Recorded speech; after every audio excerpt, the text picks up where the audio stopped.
जय हिंद फ्रेंड्स। तो हम पढ़े थे देव सिंह धाबी शिक्षा विज्ञान की बुक। थोड़ा सा इंट्रोडक्शन दे दूं कि इस वाले सेशन में बात में कुछ नया कॉन्सेप्ट सीखने की चीजों को करने की कोशिश करते हैं। तो शुरुआत करते हैं आज के सेशन की। आज के सेशन की शुरुआत कुछ मोटिवेशनल कोट से करते हैं, मोटिवेशनल पंक्ति से करते हैं। तो आज की मोटिवेशनल कोट,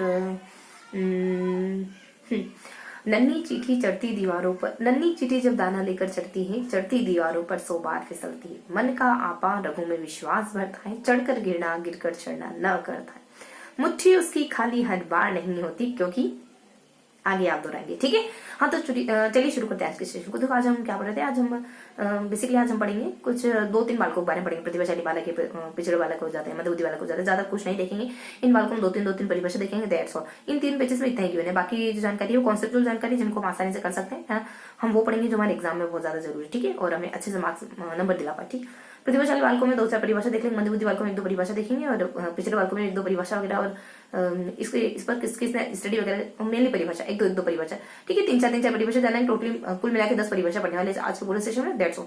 प्रतिभाशाली बच्चों की परिभाषा में अगर हम बताए तो ध्यान रखेंगे, एक टीएसपी तक हजम ध्यान रखेंगे। ठीक है, तो टीएसपी तक हजम ये ट्रिक है हमारी। अब ध्यान रखो, देखो टी से एक तो अपने टर्मिनल वगैरह आ जाता है, टी से टोरेंस भी आ जाता है, और स्किनर वगैरह जाता है, और के से अपने कुछ कोलिसनिक आ जाता है, से अपने हैविंग हस्ट भी आ जाता है, हेलिंग भी आ जाता है, और बस, और इस तरह की एक ट्रिक है। ये सारे नाम अब इनके द्वारा क्या कहा गया, देखो टर्मिनल के द्वारा कहा जाता है कि आप शारीरिक या मानसिक, इन सारे पहलू में अगर एक दूसरे से अलग हो तो ये, इन सारे पहलू में बेहतर हो तो यही आपकी प्रतिभाशालीता है। मतलब प्रतिभा है, यही आपकी प्रतिभा है, और यही बालक वही बालक प्रतिभाशाली कहलाएगा जो इन सारे क्षेत्रों में दूसरों से आगे, शारीरिक हो गया, मानसिक हो गया, सर्वात्मक हो गया, सारे क्षेत्र हैं जो भी आप गेस कर सकते हो। इसके अलावा जो भी हो सकता है, उसके अलावा हम इसके ना कहते हैं कि जो 1% बच्चे होते हैं ना, 1% बच्चे जो प्रतिभाशाली कैटेगरी में आ जाते हैं, वहीं अपने क्वालिफिकेशन कहते हैं कि जो अपनी आयु से भी बेहतर प्रदर्शन करते हैं वो।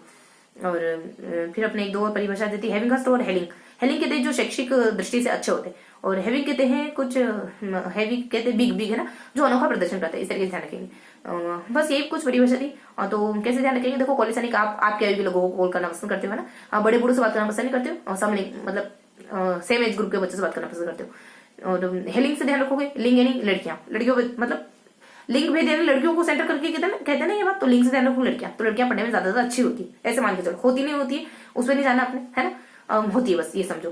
तो हैविंग कुछ अपने हेलिंग कहते हैं कि शैक्षिक दृष्टि से अच्छा होना, और वही हैविग बिग यानी बड़ा और बड़ी और अनोखी चीज आपके सामने आ जाए तो आप देखने लग जाओगे, गौर करने लग जाओगे। तो हैवी कहेंगे अपने अनोखा प्रदर्शन करते हैं बच्चे। ठीक है, हैविंग हो गया, हेलिंग हो गया, इसके ना 1% हो गया, और टर्मन हो गया। टर्मन इन सारे एरियाज में अच्छा होना। देखो थोड़ा सा, चलो ठीक है, सारे एरियाज में अच्छा होना। अब ठीक ठाक दिख रहा होगा ना आपको। चलो कंटिन्यू करेंगे अब, जैसा भी जो भी है। ठीक है, तो इस तरीके से न जाने क्यों हंसी आ रही है आपके सामने। चलो ठीक है, तो इस तरीके से हमने कुछ परिभाषा जानी। अब देखेंगे अपन ये सारी परिभाषा हो गई। अब पिछड़े थोड़ा सा अपन पिछड़े बालकों के बारे में, मंदबुद्धि बालकों के बारे में देखेंगे। देखो मंदबुद्धि बालकों में कहते हैं कि इसके क्रोन को कहते हैं 70% से कम बुद्धि लगती जिसमें होती मंदबुद्धि। इसके कहते हैं कि जो एक साल का काम नहीं कर पाते, मतलब एक शैक्षिक वर्ष का काम नहीं कर पाते, एक साल भर के दौरान जो उनके लिए काम फिक्स किया गया वो नहीं कर पाते। और वहीं अपने पिछड़े बालकों हो गए ना। अब बेसिकली मंदबुद्धि बालकों के लिए, पिछड़े बालकों के लिए परिभाषा ध्यान रखोगे, 1-2 परिभाषा ज्यादा कुछ नहीं आती पिछड़े बालकों के लिए। तो पिछड़े बच्चों के लिए देखो, पिछड़े बच्चों के लिए क्या देखना है अपने को। चलो अपने ये शैक्षिक, ये अपने मंदबुद्धि बच्चों की परिभाषा ध्यान रखना अपने ड्रॉइंग स्किनर की। और इसके अलावा पिछड़े थोड़ा सा इन मंदबुद्धि बच्चों का इतिहास भी है। एक आ जाता अपने कोई, इंग्लैंड में सबसे पहले इनके ऊपर स्टडी, इनके फ्रांस में सबसे पहले इनके ऊपर अध्ययन किया गया था। कोई ईटा करके एक व्यक्ति था, ईट करके, ऐसे ध्यान रखोगे। और इसके अलावा एक और व्यक्ति कुछ इगडल करके, ठीक है, ओके ठीक। तो इगडल करके व्यक्ति ये भी इनके ऊपर अध्ययन करने का काम करते हैं, परिवार की स्टडी के थ्रू मंदबुद्धि बच्चों के बारे में जानने की कोशिश करते हैं। इतना पर ध्यान रखेंगे। अब कौन से बालक बच गए अपने, प्रतिभाशाली हो गए और मंदबुद्धि हो गए। पिछड़े बच्चे देखेंगे। ठीक है, पर पिछड़े बच्चों में देखो परिभाषा आपने क्या देखा था। पिछड़े बच्चों में हमको पिछड़े बच्चों में क्या जानना है। पिछड़े बच्चों में परिभाषा देखो, पिछड़े बच्चे कौन से होते हैं, इनके लिए परिभाषा ज्यादा तो कुछ होगी नहीं। हमने प्रतिभाशाली बालकों की परिभाषा पढ़ी, पिछड़े बच्चों की परिभाषा क्या हो सकती है। देखो पिछड़े बच्चे कौन होंगे, जो वैसे किसी एक एरिया में पिछड़ जाते हैं ना पढ़ाई में, उनको कहते हैं पिछड़ा हुआ बच्चा होना। ये इनमें 70 तक बुद्धि लब्धि तो होती ही है ना। पिछड़े बन के बहुत सारे, हाँ 3 परिभाषा, एक तो सिल्बर्ट है, शोनेले और बार्टर है। सिल्बर्ट कहते हैं देखो सामान्य आयु और सामान्य आयु और शिक्षा, इस तरीके से ध्यान रखोगे। सामान्य आयु शिक्षा, बीच में सामान्य आ जाएगा, ऊपर आयु नीचे शिक्षा। तो नाम भी ध्यान रखोगे सिरिल बर्ट, नीचे वाटर और ऊपर शोनल करके, ठीक है। इस तरीके से मोटा मोटा ध्यान रखोगे। सिरिल बर्ट है, वाटर है, चलो ये वाला कॉन्सेप्ट ध्यान रखो। सामान्य है, देन आयु है, देन शिक्षा, सामान्य आयु शिक्षा, सामान्य आयु शिक्षा, इस तरीके से मोटा मोटा ध्यान रखोगे। इन तीन के थ्रू अपने तीनों शब्दों के थ्रू अपने पिछड़े बच्चों की परिभाषा कंप्लीट हो जाएगी। तो सामान्य कहने वाले कौन है? सिरिल बर्ट कहते हैं कि जो बच्चे ना सामान्य लेवल का काम नहीं कर पाते। आयु के लिए कौन कहते हैं? शोनल बर्ट, शोनल कहते हैं, शोनल एक्चुअली शोनल कहते हैं कि जो अपनी आयु का काम नहीं कर पाते, ये सामान्य काम नहीं कर पाते और ये अपने आयु के बच्चों का काम नहीं कर पाते, ऊपर वाले कहते हैं। नीचे वाले शिक्षा के बारे में कहते हैं कि शिक्षा में बहुत घटिया होते हैं, और बार्टर कहते हैं, ठीक है। तो इस तरीके से मोटा मोटी परिभाषा हमने ध्यान रखी है। तो बस यही हमारे पिछड़े बच्चों की, यही हमारे पिछड़े बच्चों की परिभाषा। इस तरीके से हमने बस थोड़ा सा जाना है। 3 परिभाषा पिछड़े बच्चों की जानी, 2 परिभाषा हमने मध्यबुद्धि बच्चों की जानी, और कुछ ज्यादा परिभाषा हमने इनके बारे में जानी, प्रतिभाशाली बच्चों के बारे में। अब तीनों को फटाफट से रिवाइज करेंगे, देन सेशन खत्म करेंगे, ठीक है। तो हमको क्या देखा, हमने क्या देखा एक्चुअली, है ना।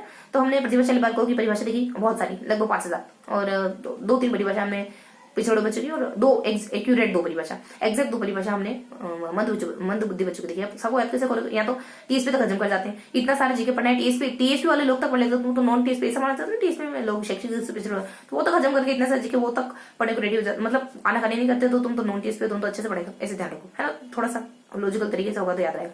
इसके बाद अपने मंद बुद्धि पिछड़े बच्चे की होगी कि बीच में सिरिल बर्ट आ जाएगा, मतलब पक्षी, ये पक्षी पिछड़ गया, मतलब रेस लग रही थी, रेस सारी पक्षियों की रेस हो रही थी, सबसे पिछड़ गया पक्षी, ऐसे ध्यान रखो। आकाश में ऐसे ही होता है ना, मतलब बहुत सारे पक्षी ऐसे हमको किसी आकार में उड़ते हुए दिखाई देते हैं, है ना, वी में, यू में, ऐसे ध्यान रखो। तो थोड़ा सा माइंड में बिठा लो कैसे ध्यान रखना है। उसके बाद लास्ट में अपन मंद बुद्धि बच्चों में तो 2 आएंगे, एक तो कोआ, है ना, मंद बुद्धि बच्चों में एक तो ग्रोन ध्यान रखोगे, स्किनर ध्यान रखोगे, ये बस 2 नाम रखे हैं, मंद कोआ, है ना, कमकल कुआ, है ना, इस तरीके ध्यान रखें। कमकल को गधा कहते हैं, कमकल को कुआ कहते हैं। इस तरीके से बस थोड़ा सा बिठा लो, एक बार बैठ गया ना माइंड में, तो फिर चीजें भूलने वाले, एक चीज बिठा लो, बाकी चीजें अपने आप याद हो जाएगी, ठीक है। इस तरीके से 3 परिभाषा, 3 स्लोट में हमने परिभाषा पढ़ी। तो यहाँ पे अपन कहते हैं टीएसपी तक खत्म, तो ये परिभाषा अपन जानते हैं क्या क्या आ जाता है, अपने टर्मिनल आ जाता है, टोरेंस आ जाता है, स्किनर आ जाता है, और ऐसे अपने हैविंग आ जाता है, हेलिंग आ जाता है, और कैसे कॉलिसैनिक वगैरह, इन सबने अलग अलग परिभाषा तरीके से देख लिए, अच्छे से याद हो जाएगी ना, कि अपने बिग क्या होता है, तो बिग और अनोखा, और लिंग शिक्षा, है ना, लड़कियों में शिक्षा, और टॉलरेंस यानी टालता रहता है, हर किसी भी काम को टालता था, हर किसी भी क्षेत्र में, मतलब किसी भी क्षेत्र में अच्छा होना। टर्मन यानी आदमी इन क्षेत्रों में, बहुत सारे क्षेत्रों में, इन क्षेत्रों में अगर दूसरे से अच्छा तो प्रतिभाशाली आ जाएगा, बस यही। और बस टीएसपी तक हजम, टीएसपी हो गया। ऐसे अपने स्किनर कहते हैं जो एक साल में 1% बच्चे, ठीक है। तो ये सारी परिभाषा प्रतिभाशाली की हो गई। उसके बाद अपन मंदबुद्धि की पिछड़े बच्चों को पिछड़े बच्चों में 3 परिभाषा दी, वही अपने कहा था, सामान्य ध्यान को, आयु ध्यान को, शिक्षा। सामान्य से अच्छा काम, सामान्य काम नहीं कर पाते, अपने आयु का काम नहीं कर पाते, शिक्षा में घटिया होते हैं, इस तरीके ध्यान रखोगे। और फिर लास्ट अपने एक तो कोवा आ जाएगा, और एक इसके यहाँ अंक ध्यान रखो, सितर आ जाएगा, एक आ जाएगा, जो सितर बुद्धि लब्धि वाले होते हैं और एक साल में अपना काम नहीं कर पाते, ये कहने वाले अपने कोवा से, इस तरीके कोवा और स्किनर, इस तरीके से ध्यान रखेंगे। सारी परिभाषा कैसे ध्यान रखो, टीएसपी तक जमा जाएगा, और यहाँ पे सामान्य ध्यान रखोगे, आयु ध्यान रखोगे, शिक्षा ध्यान रखोगे, सितर ध्यान रखोगे, एक ध्यान रखो, ठीक है। इस तरीके से हम 3 बार रिवाइज करेंगे, 1-2 बार रिवाइज करेंगे, इस सेशन दोबारा रखोगे, चीजें याद हो जाएगी।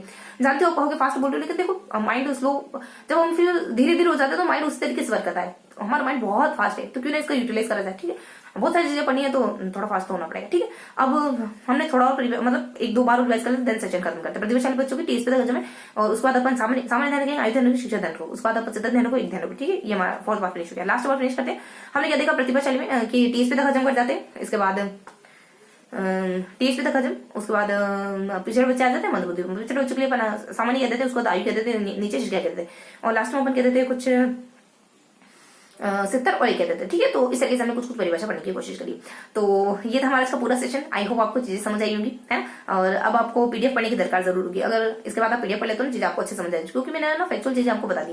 अब इसके अलावा कुछ थ्योरेटिकल चीजें भी थी, जैसे प्रतिभाशाली बच्चे की शिक्षा को लेकर क्या बातें, प्रतिभाशाली बच्चे के लिए शिक्षा के लिए क्या बातें होंगी, कि इनको अलग से पढ़ाओ, संवर्धन कार्यक्रम चलाओ, टीचर अच्छा लगाओ, पाठ्यक्रम अच्छा बनाओ, मतलब थोड़ा लेवल का बनाओ, उसको एक साल में 2 कक्षा करवा दो। और पिछड़े बच्चों के लिए क्या आ जाएगी बातें, कि इनमें ये प्रतिभाशाली बच्चे होते हैं, 140 बुद्धि लब्धि होती है, और कुरान को कहते हैं कि 130 होती है, और वहीं अपने पिछड़े जो बच्चे होते हैं उनमें 80 तक बुद्धि लब्धि पाई जाती है, 80-90 तक।